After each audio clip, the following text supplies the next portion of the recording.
যে ফেরিওয়ালারা যেমন ঘুরে আর বলে চুরি বলে রাখবেন নাকি ভাই, এরকম বিদ্যুতের অবস্থা আমাদের হবে, আমাদের ঘুরতে হবে যে বিদ্যুৎ রাখবেন নাকি বিদ্যুৎ। বাংলাদেশে এখন বিদ্যুৎ উৎপাদন সক্ষমতা প্রায় ২৭,৭৯১ মেগাওয়াট, চাহিদা এখন ১৬,০০০ মেগাওয়াটের কম, অর্থাৎ দেশে বিদ্যুৎ উৎপাদনের অতিরিক্ত সক্ষমতা রয়েছে প্রায় ১২,০০০ মেগাওয়াট। তারপরেও বিদ্যুতের এত সংকট কেন? কেন এত ঘন ঘন লোডশেডিং?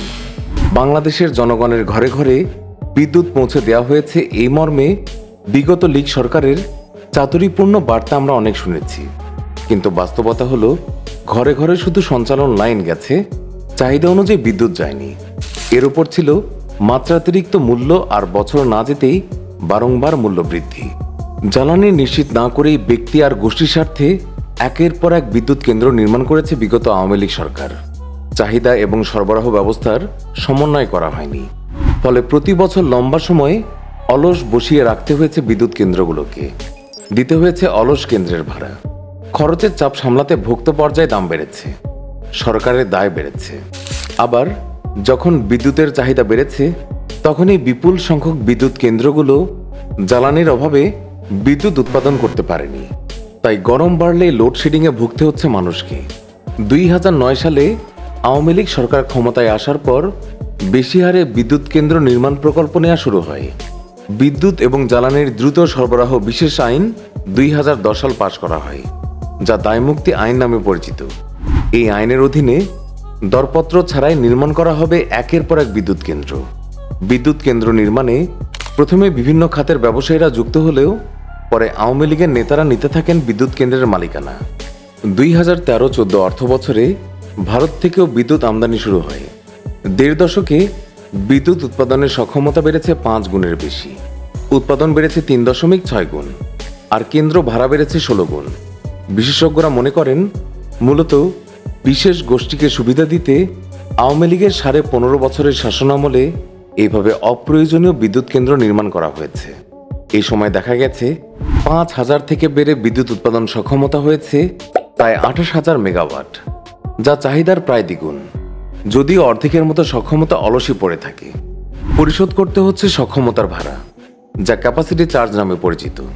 গত ৮ই আগস্ট নতুন অন্তর্বর্তী সরকার দায়িত্ব নিয়ে পড়েছে এক গভীর সমস্যায়।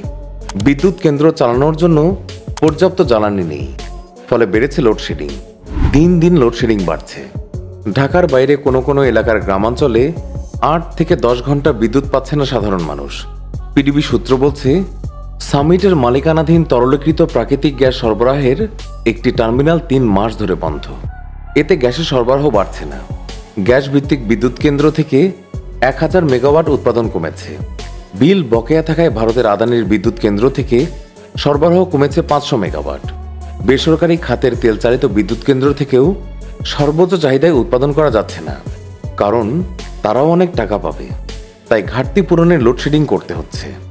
সার্বিকভাবে বিদ্যুৎ খাতে গ্যাস সরবরাহ কমে দাঁড়িয়েছে ৮২ কোটি ঘনফুট।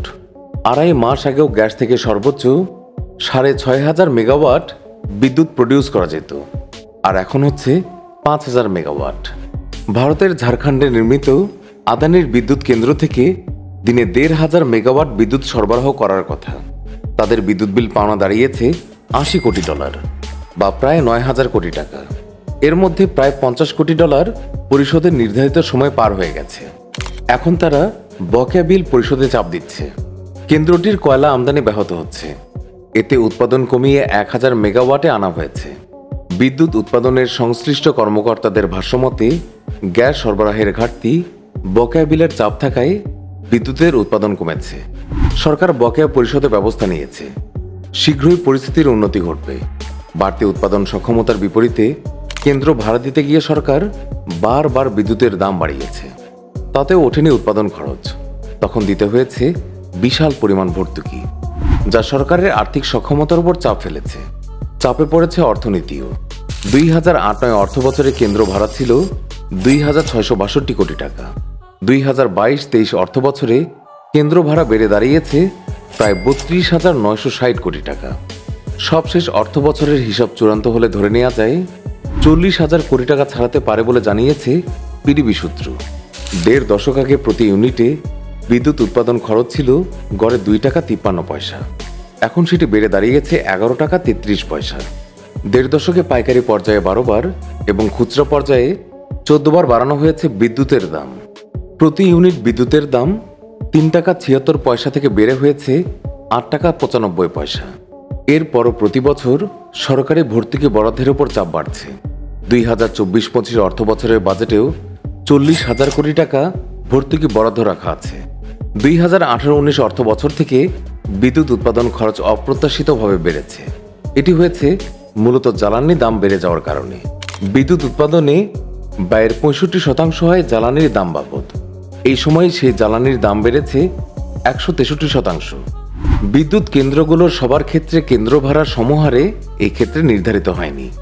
সমঝোতার মাধ্যমে কেউ কেউ এটি বাড়িয়ে নিয়েছেন।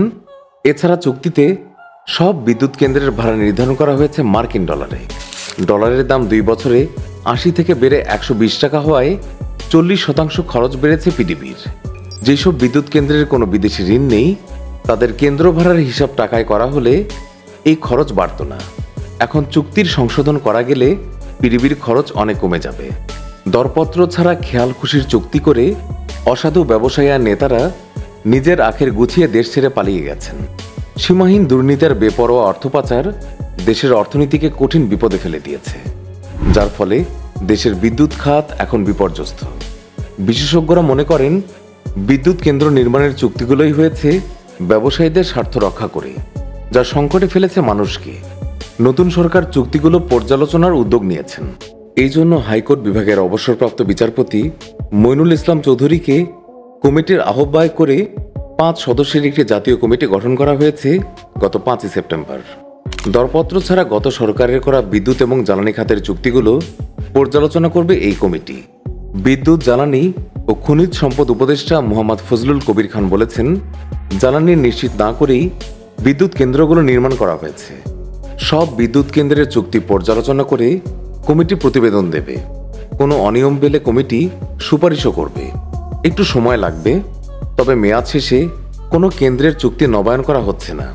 তিনি বলেন, যেসব বিদ্যুৎ কেন্দ্র অধিকাংশ সময় অলস বসে থাকে সেগুলো বন্ধ করে দেয়া হবে। বিদ্যুতের দাম বাড়ানো হবে না, আর এটা মাথায় রেখেই কাজ করতে নির্দেশনা দেওয়া হয়েছে।